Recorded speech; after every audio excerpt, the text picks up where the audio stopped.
Danes sem se pogovarjala z Andrejem Jusom, človekom polnim modrosti. In zato bom kar tebe, Andrej, vprašala, kaj je tisto, kar bi rad sporočil vsem, ki naju bodo danes in tudi v bodoče gledali. Morda takole. Zame pa mislim, da tudi za ljudi, za okolje, ki mu pripadam, pa tudi mislim, da za vse ostale, je izjemno pomembno, da se zavedamo, da smo dolgoživa družba, da moramo živeti na primeren način, da ne ogrožamo seveda drugih in da seveda poskušamo družbi dati čim več. In enako bi rekel, je tudi s čebelami. Čebele morajo dati vse od sebe, če hočejo, da bojo preživele in če hočejo, da bojo dale naravi in nam tisto, kar seveda mi potrebujemo. In to je v bistvu vse. Hvala lepa.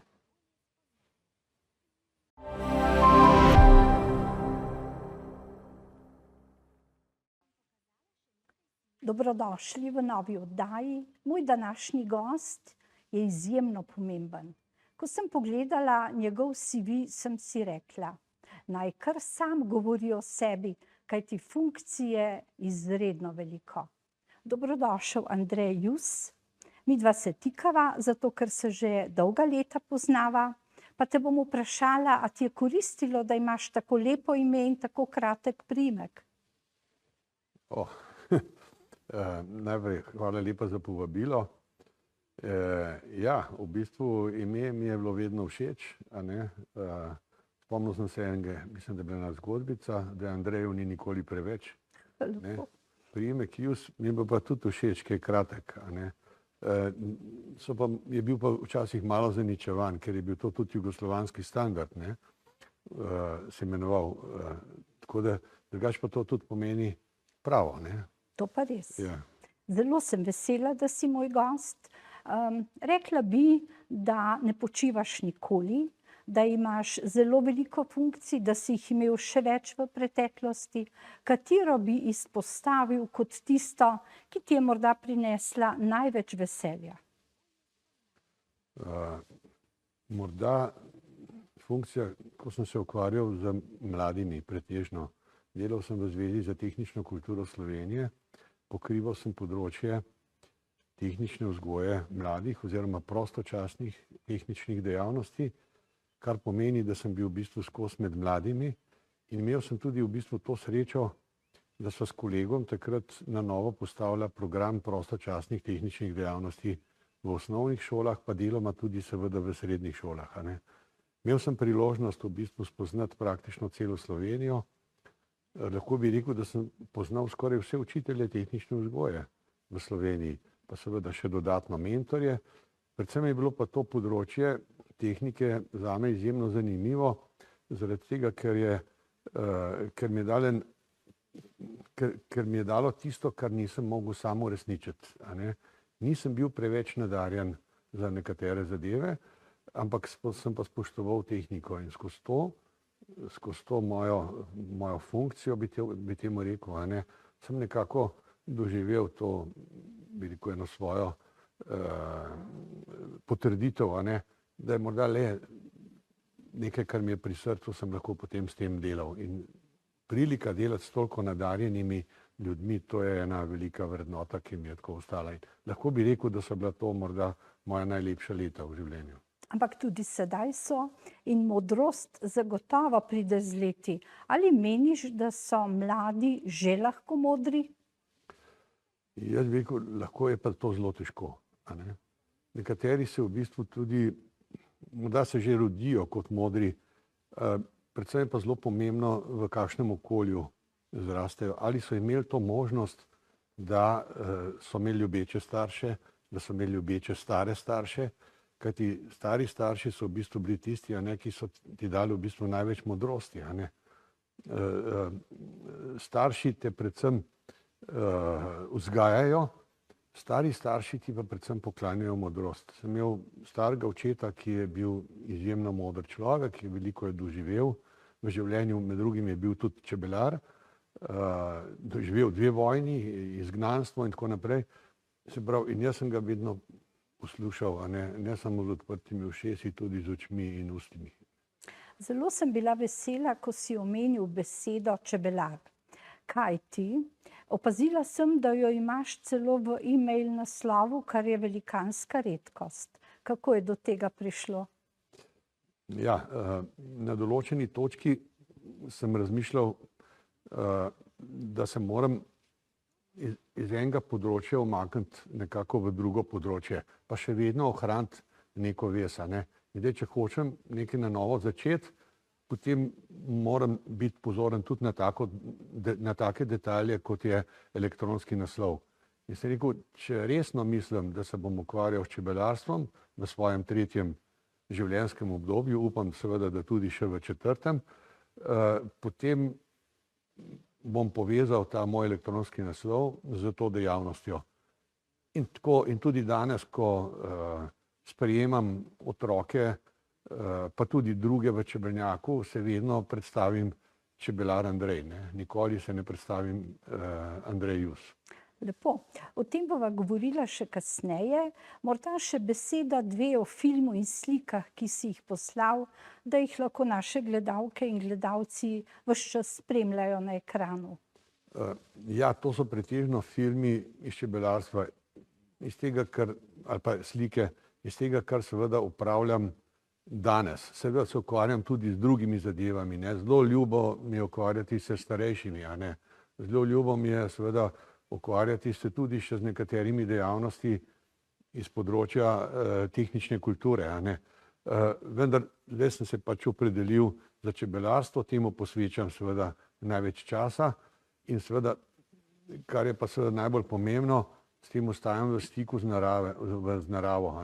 In danes, po 14 letih čebelarjenja, je moj odnos do narave popolnoma drugačen, seveda, kot je bil pred 14 leti, kjer nisem bil seveda tako pozoren, da sem pozoren na vsak detajl, takoj opazim, kakšne so spremembe v naravi in to je nekaj čudovitega in vodim tudi čebelarski krožek na eni od osnovnih šol in poskušam otrokom dopovedati, kako je pomembno, da že zgodaj dobijo stik z naravo in da ga seveda ohranijo skozi celotno izobraževanje. To je bolj pomembno, kot imeti v rokah računalnik pa telefon in še kakšen drug tehnični predmet. Andrej, hvala za tako lepe iztočnice. Bova morda v tem prvem delu se dotaknila starejših, ki si jih že omenil. Kako si pravzaprav zajadral v festival za 3. življenjsko obdobje? Tam sva skupaj, delujeva, si ambasador. Kako je prišlo do tega in kdaj?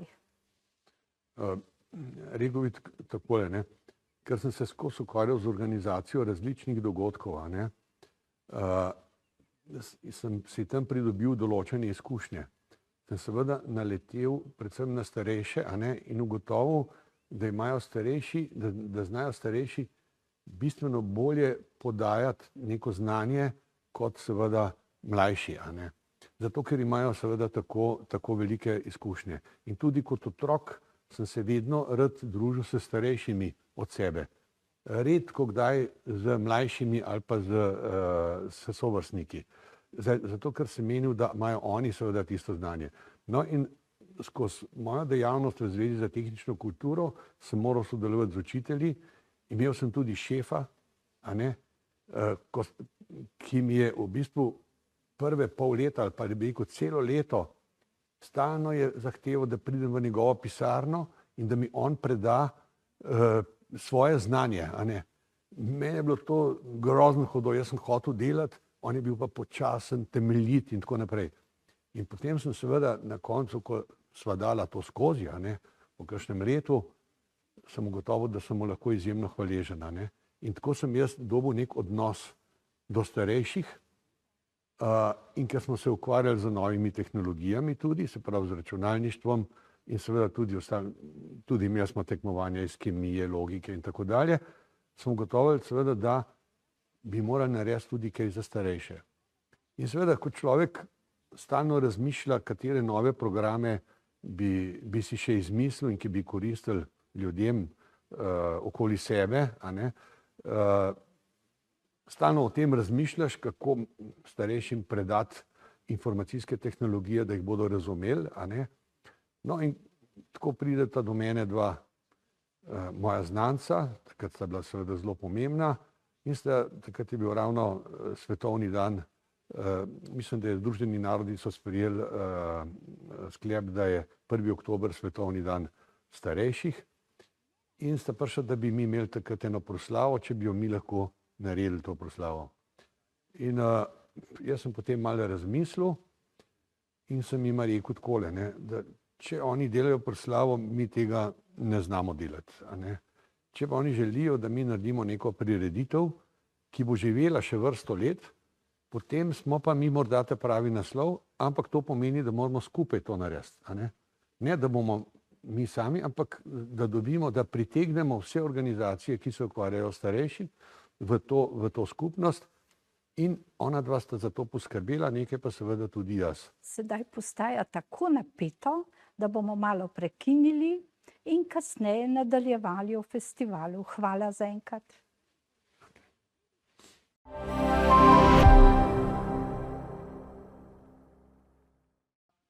Spoštovane gledalke in gledalci, nadaljujemo zelo zanimivo temo.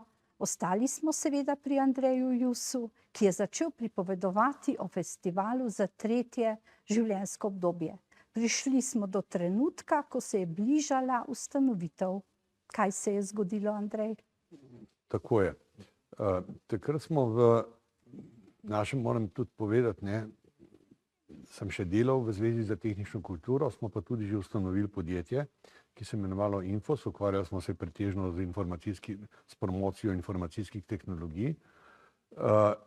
In znali smo delati projekte, znali smo jih napisati in napisati na tak način, da so jih drugi seveda tudi razumeli, da smo jih lahko seveda pritegnili v to delo, v to organizacijo.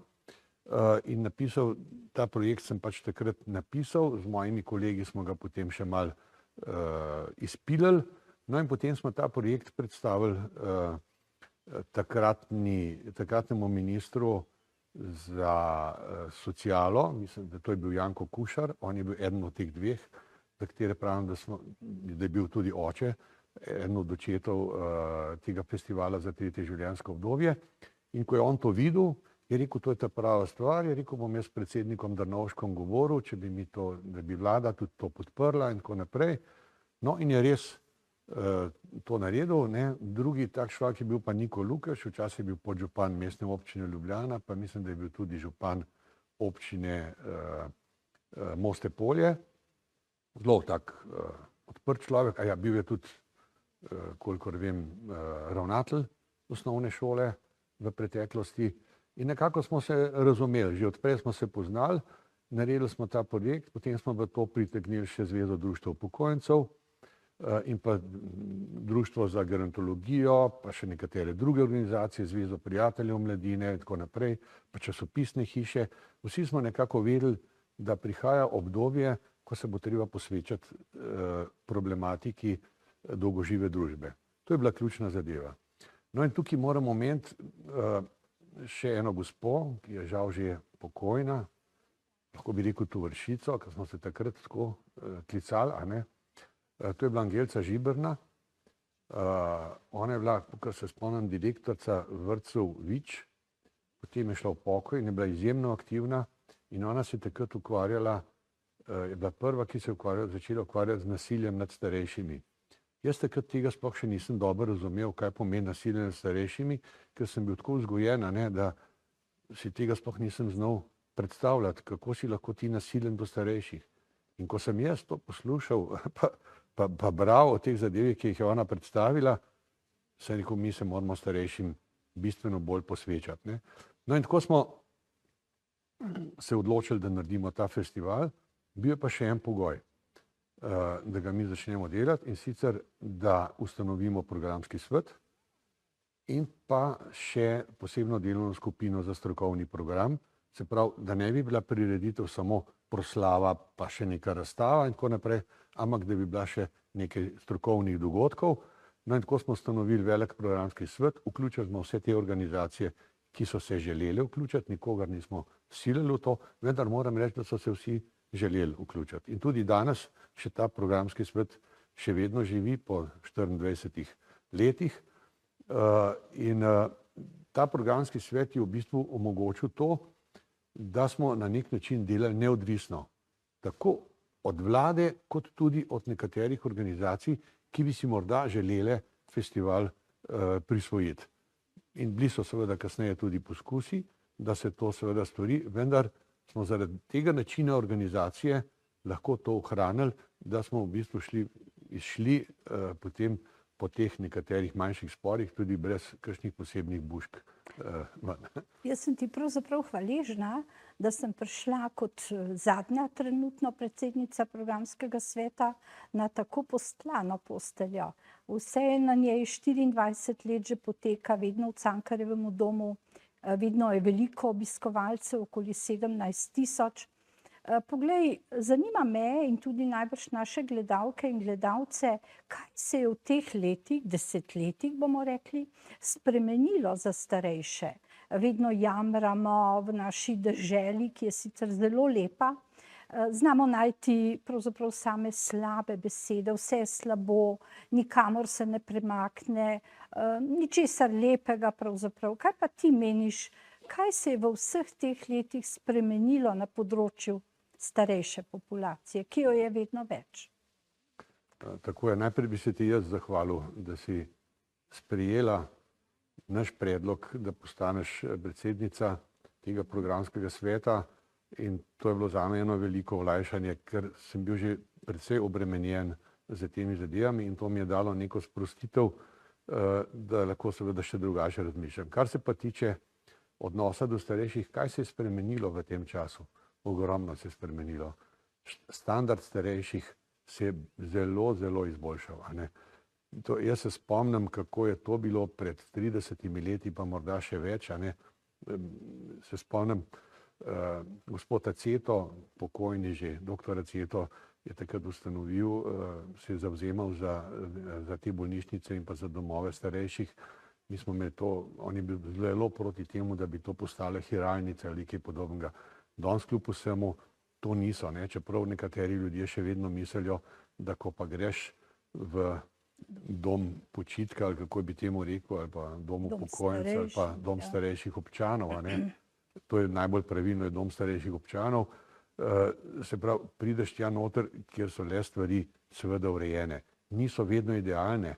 Idealne niso zaradi tega, ker mi prihajamo iz domačega okolja, kjer smo bili navajeni celo življenje živeti tako in potem gremo v drugo okolje in kot vemo, se starejši ljudje zelo težko prilagajamo. Ampak mislim, da na tem področju se je seveda storilo ogromno. Ogromno se je storilo na področju izobraževanja starejših, se pravi, rekel, vseživljenjskega učenja. Tukaj moram pohvaliti Andragoški center, manj pa seveda ministrstvo za šolstvo, ki morda še danes ne razume dobro, v čem je seveda ta problem. No, da govorim potem zdravstvena dejavnost, kako se je področje zdravja spremenilo. Kljub temu, da imamo danes hude težave, ogromno starejših ljudi je brez zdravnika, ampak poglejte, čudežno se vse nekako na koncu uredi. Seveda so seveda tudi problemi, ampak veste, če mi preveč potenciramo probleme, potem se nam te problemi seveda množijo. Kaj je nekdo rekel o problemih? Kako? Neko misel o problemih. Ja, moj dober prijatelj, žal že pokojni, Tomaž Kul, mi je rekel: Andrej, zapomni si za vse življenje, problemi prinašajo darila. In je pravim, kako darila? Je rekel, najprej moraš problem rešiti. In ko ga ti rešiš, si dobil darilo. In danes, ko mi poslušamo, kakšne probleme imamo na področju varovanja starejših oseb, tako v domovih, kot tudi seveda v njihovih bivanjskih okoljih, moramo seveda vedeti, da so ti problemi vsi rešljivi, če se potrudimo. Če pa mi stalno seveda jamramo, da ne moramo nič rešiti, nimamo kadrov, nimamo tega, nimamo onega, potem sploh ni nobene rešitve. Ampak rešitev se vedno najde. In jaz bom vseeno dal za vzgled mojega strica, ki mi je rekel, ko je bilo konec druge svetovne vojne, on je bil pa strokovnjak za popravilo parnih kotlov, pa je rekel, Andrej, mi nismo imeli nobenih materialov, mi nismo imeli nobenih aparatur, mi smo parne kotle, ki so jih Nemci razstrelili, smo popravljali na uho. Se pravi, ko slišimo, mi nismo imeli aparatur, se pravi, smo pristopili k reševanju problema, a ne? Se pravi, tudi domovina takrat je bila razrušena in so ljudje pristopili k obnovi domovine. Tako kot moramo mi danes pristopiti k obnovi tega, kar mislimo, da moramo izboljšati, da je slabše. Ne pa seveda potencirati, kako se ne da nič storiti, a ne? To je kar zelo lepa misel za skoraj zaključek tega najinega drugega dela. Čas namreč tako hitro teče, da lahko rečeva, v tem drugem delu sva ugotovila, da je napredek velik, da so problemi, vendar če jih rešimo, dobimo tudi darila. Tako da pričakujem zadnji del, v katerem se bova pogovarjala malo o prosveti. Mene zelo zanima, zakaj nam manjka toliko učiteljev. Govorila bova pa tudi o čebelicah. To pa zato, da ne bodo ljudje samo gledali film in tvoje slike in se spraševali, kaj imaš ti s čebelicami, kakšne so. O tem bova vsak čas spregovorila.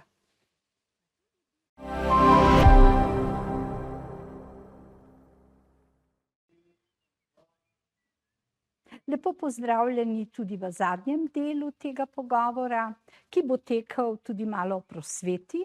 Tudi s tem si se ukvarjal, s pedagoškimi delavci srečeval. Pa me zanima, zakaj pravzaprav vseh poklicev danes tako primanjkuje in kako je v šolstvu, kako si razlagaš, da ni učiteljev? Zelo preprost način, a ne, v gospodarstvu, ki se izjemno hitro razvija in to seveda kapital še bolj potencira, stalno potrebujejo nove kadre in sicer tiste kadre, ki znajo. In seveda učitelji znajo, a ne, lahko se prilagodijo, a ne. In gospodarstvo je v veliki meri posrkalo učitelje. Veliko učiteljev je šlo tudi v SP, nekaj izobražujejo, dajo inštrukcije ali kakorkoli. Hočem pa seveda povedati to. Mi v naši družbi imamo problem, da gremo v določene poklice s pričakovanji, da bomo veliko zaslužili, da bomo rešili probleme, ki jih imajo. In te probleme bi morali rešiti zelo na hitro, a ne. To se pa ne da. V bistvu bi pa mi morali situacijo umiriti, a ne, na vseh področjih, a ne. In potem posebej v šolstvu, a ne, vzgajati učitelje v tem smislu, da je to dolgotrajen proces njihovega učenja in učenja otrok. Učitelj, dober učitelj bo učil celo življenje. Ne samo takrat, ko je aktiven, ampak tudi, ko bo šel v pokoj. Še vedno se bo rad vračal nazaj. Razen, če ima tako slabe izkušnje, a ne, ampak potem verjetno tudi ni bil primeren za ta poklic. Tudi to imamo, ne? Nismo vsi primerni seveda za te poklice. Tako da moje mnenje je, ne, tudi danes, ker smo podlegli, bi rekel temu kapitalu, vsi hočemo imeti denar, denar rabimo za to, da se zabavamo, da se imamo fino, če se imamo fino, ne hrepenimo po dodatnem delu, ampak nas to stalno hrani, da hočemo imeti se še bolj fino, ali kot dela McDonald's, ne, dela zelo slane te sendviče, ne, potem moraš piti sladko Coca-Colo, ko piješ sladko kolo, zopet čutiš potrebo po zopet nekem slanem hamburgerju in zopet Coca-Colo in tako seveda enako je seveda tudi na drugih področjih. In to je v bistvu prinesel ta kapital. In če bomo mi zdaj podlegli v šolstvu kapitalu, a ne, potem bomo imeli problem in bo še manj učiteljev. Kaj se bo potem zgodilo? Kot družba bomo nazadovali. Torej, mi moramo spremeniti paradigmo. Če ne bomo v družbi spremenili paradigmo odnosa do učiteljev, pa morda še seveda tudi do zdravnikov in podobno, a ne, potem, tako je. Jaz mislim, da bistveno več pomeni to, da tebe nekdo spoštuje, kot koliko si ti zaslužil. Ja, ker recimo danes jamrajo in tarnajo, da so nasilni otroci, pa ne otroci, predvsem starši, da v šolo prihajajo z odvetniki, da je nevaren poklic in tako pravzaprav vidimo odhajanje, mladi ne prihajajo, starejši z veseljem odidejo v penzijo. No, ampak ker čas zelo teče, se morava dotakniti tudi tvojih čebelic. Poglej, vedno sem si predstavljala trota, matico, pridne delavke. Kaj so miti in kaj je resnica v teh čebelah? Čebela družina, to je en najbolj izpopolnjenih superorganizmov na svetu. Preživela je milijone let. A ne? Zakaj je preživela? Zato, ker je biologija te družine taka. Zato, ker je to družina. Zato rečemo mi čebele družina, mi ne rečemo trop. A ne? A ne? Mi ne rečemo mravljam, da je tudi družina, mi rečemo, da je to mravljišče. A ne? Pri čebelah pa rečemo, da je to čebela družina. Torej, v čebeli družini so matica, trot in delavke. In kako se izmenjujejo? Delavke, matica je samo ena v družini in matica je tista, si reče, da je gospodar. Ni. Gospodar so čebele. To je pa mit. Brez čebel ni nič. Tako je. Matica je kraljica, ampak mi jo potrebujemo zato, ker ima ona to vlogo, da zalega dvoje jajčec. Oplojena jajčeca in neoplojena jajčeca. Iz oplojenega jajčeca se zvali čebela in nova matica, bodoča matica. Ena. Ena ali več. Kako jo vedno je v izberejo? panju samo ena. Vedno je samo ena, to čebele izberejo. A ne? Ja. In seveda trot, ki je pa izjemno pomemben. Brez trota, trot je tisti, ki prenaša pozitivne gene naprej. Ko govorijo len trot. Ja, zato ker on nič ne dela, njegova edina naloga v življenju je, da on oplodi bodočo matico. A ne? In ko on oplodi bodočo matico, tudi umre. In ko pride kres, pred kratkim smo imeli kres, 21. junija, a ne, da smo že v juliju, a ne, takrat čebele napodijo trote iz družine ven, ker ga več ne potrebujejo. Tako, ker ga več ne potrebujejo, notri pa ostane matica, ki je edina od vseh čebel, ki preživi gre v naslednje leto in ima še vedno sposobnost zaleganja dveh jajčec, dveh različnih jajčec, oplojeno in neoplojeno. In to je skrivnost čebelje biologije. Torej, trot ni len, je nujno potreben, čebele ga hranijo temeljito, da je on močen, da bi lahko v zraku oplodil matico. No, to smo pa zdaj kar veliko izvedeli, pa me zanima, recimo starejši, je primerno, da začnejo s čebelarjenjem, ali je to stvar neke tradicije družinske, ali je že prepozno, ali je težko, nevarno, kaj bi rekel? Vedno je primerno. Ni pa vsak človek primeren za vse, a ne? Kar si on morda zamisli, a ne? Tudi jaz v moji mladosti, a ne, sem imel srečo, da mi je tisti mojster, ko sem hotel postati brusilc, po 3 dneh rekel: Andrej, jaz ti priporočam, izberi si nekaj drugega, ti nimaš roke za to. Enako velja za vse poklice, a ne? Ne moreš se nekje siliti, za kar nisi sposoben. In tukaj lahko prideva nazaj k učiteljem, a ne? Oni so tisti, ki morda največ vejo o tem, zakaj je nek otrok, za katero področje je nek otrok sposoben. In ne starši in njihovi odvetniki. In to je ta temeljna napaka. A ne? Dogaja se pa obratno. Obratno. Starši želijo otroka, zdravnika, pianista, ne vidijo pomanjkljivosti, vztrajajo pri tem in so včasih celo grobi do učiteljev. In imajo ambicije, grozljive ambicije. Jaz vem, ker en del mojih sorodnikov se ukvarja tudi s športom. Ko gledam tekmo in ko vidim, kaj starši govorijo svojim otrokom, pa da ne rečem še trenerju, pa sodniku, pa tako naprej, se lahko samo zgrozim. Torej, te čebelice so pa kar modre, a ne? Ja, čebele so modre, so neverjetne, a ne? Lahko bi o tem govoril ure in ure. Morda bi upozoril še na eno zadevo, a ne? Tudi človek se ravna po čebelah, a ne? Mi rečemo, čebela ne pogine, čebela umre, a ne? Zakaj? Rečemo tako, zato ker je tako podobna naši skupnosti, ali pa smo mi podobni njeni skupnosti. Se pravi, je pridna, je varčna, skrbi za družino in tako naprej. To moramo imeti mi v cilju. In če pogledamo danes sinonim, ne, kako se nekatere družbe enačijo s čebelami, recimo bančništvo. A ne? Veliko simbolov v bančništvu je čebelji panj, je čebela in tako naprej. Tudi na področju zdravstva je tako. Ne? Za veliko zdravil govorimo seveda, da so povezavi s čebelami in tako naprej. Tako da mnogo je teh področij. Čas tako teče, bi te mogoče za konec vprašala. Zelo modno je, da na nekaterih stavbah v mestu postavljajo čebelnjake. Pridelujejo svoj med, ga tudi seveda okrasijo z znamko podjetja. A se ti zdi, da je mesto kraj, kjer čebele najdejo to, kar rabijo? Jaz mislim, da je. Lepo. Ne sme pa tega biti, kako bi rekel, da bi zdaj vsak imel čebelji panj, ampak tisti, ki pač to obvlada. V Čebelju je tudi ogromno vrtov, v mestu je ogromno vrtov, ogromno je dreves, recimo Ljubljana sploh je ogromno lip, javorja in tako naprej, in ljubljanski čebelarji seveda kar veliko dobijo. In to je vse koristno. A veste, če čebela ne pobere, gre pač to v zemljo in je to izgubljeno. Če pa čebela pobere, imamo pa neko korist seveda od tega. In jaz mislim, da je to pomembno, predvsem pa pomembno tudi z tega vidika, da se tudi v mestu pogovarjamo o odnosu do narave. Lepo. Andrej, zelo sem bila vesela, da si bil gost.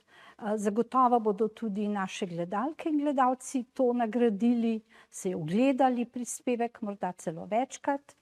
Zelo je zanimivo, ker sva potovala.